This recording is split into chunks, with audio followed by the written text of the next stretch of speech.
Okay, this is Harry Potter and the Sorcerer's Stone, and Chapter 2, The Vanishing Glass, and we have Cole, and we have Colby. All right, and Cole's going to be reading it his best way, and Colby's going to be reading his best way. Okay, go.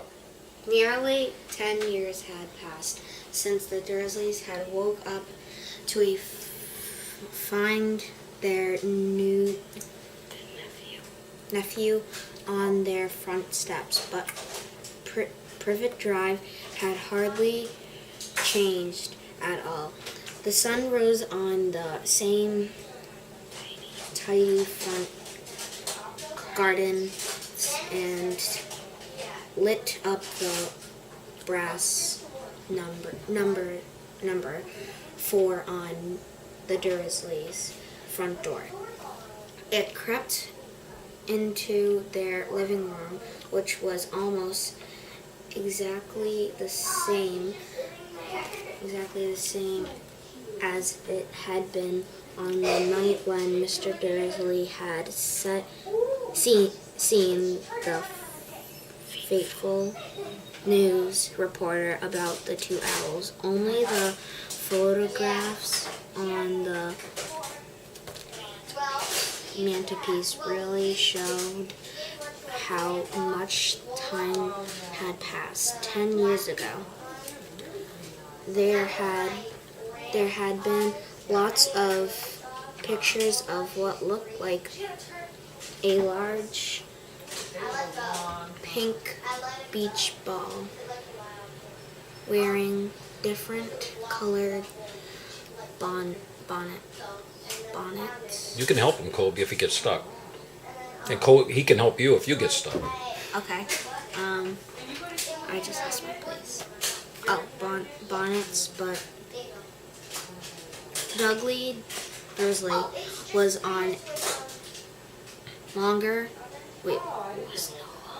no longer a baby, and now the photograph showed a large blonde boy ripping his first bicycle on a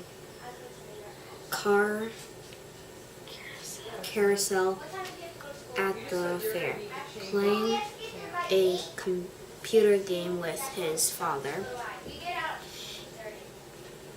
being hugged and kissed by his mother. The room held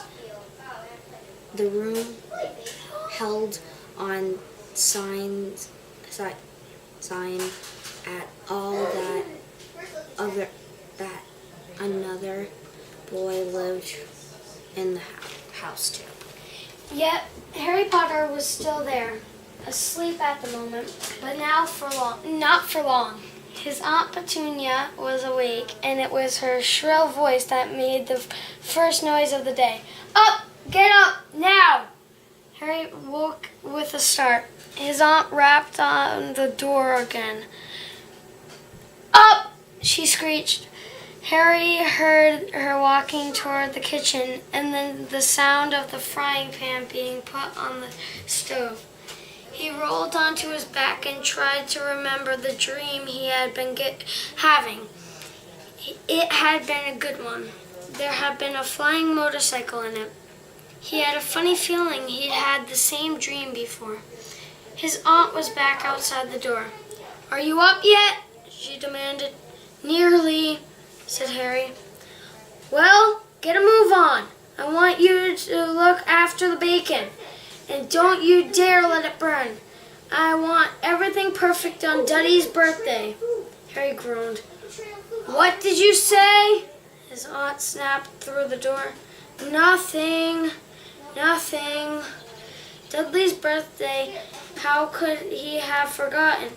Harry got slowly out of bed and started looking for socks. He found a pair under his bed, and after pulling a spider off one of them, put them on.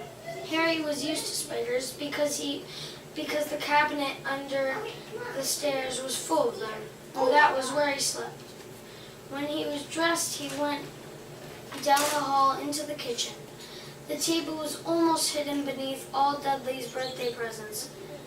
It looked as though Dudley had gotten the new computer he wanted wanted, not to mention the second television and the racing bike. Exactly why Dudley wanted a racing bike was a mystery to Harry. As Dudley was very fat and hated exercise, unless of course it involved punching somebody. Dudley's favorite punching bag was Harry, but he couldn't often catch him. Harry didn't look like it, but he was very fast.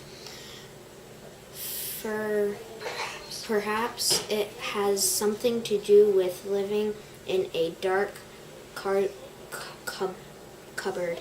But Harry had always been small and skinny for his age. He looked even smaller and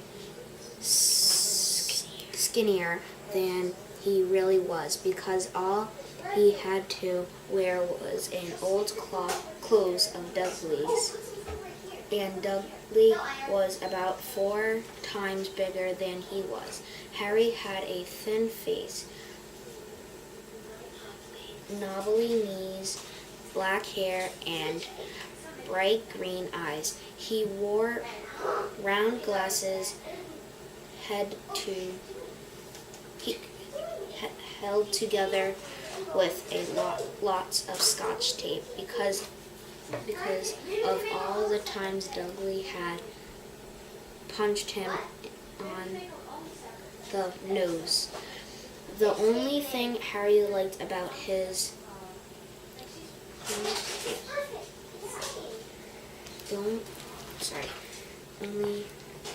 own appearance was a very thin scar on his forehead that was shaped like a bolt of lightning. He had had it as long as he could remember. And the first question he could ever remember asking his mother, Aunt Petunia, was how he got it. In a car crash when your parents died, she said. And don't ask questions. Don't ask questions. That was the first rule for a quiet life with the Dursleys. Uncle Vernon entered the kitchen as Harry was turning over the bacon. Comb your hair. Comb your hair, Bart. Wait, he barked. By way of a morning greedy. Wait. I'm gonna start over. Comb your hair, he barked. By way of a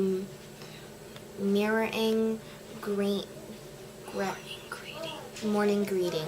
It's more like this. It goes, comb your hair, he barked, by way of a morning greeting. In other words, that's how he said good morning to him. Comb your hair! Okay. Right? He's being miserable to him. Try it again. Comb your hair. Comb your hair, he barked, by a way of morning greeting. About once a week, Uncle Vernon looked over the top of his newspaper and shouted that Harry needed a haircut. Harry must have had more haircuts than the rest of the boys in his class put together, but it made no difference. His hair simply grew that way, all over the place.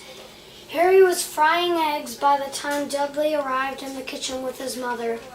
Dudley looked a lot like Uncle Vernon. He had a large pink face, not much neck, small, watery blue eyes, and thick blonde hair that lay smoothly on his thick, fat head. Aunt Petunia often said that Dudley looked like a baby angel. Harry often said that Dudley looked like a pig in a wig. Harry put the plates of egg and bacon on the table, which was difficult as there wasn't much room. Dudley, meanwhile, was counting his presents. His face fell. 36, he said, looking up at his mother and father. That's 2 less than last year. Darling, you haven't counted Auntie Marge's present. See, it's here under this big one from Mommy and Daddy. All right, 37 then, said Dudley, going red in the face.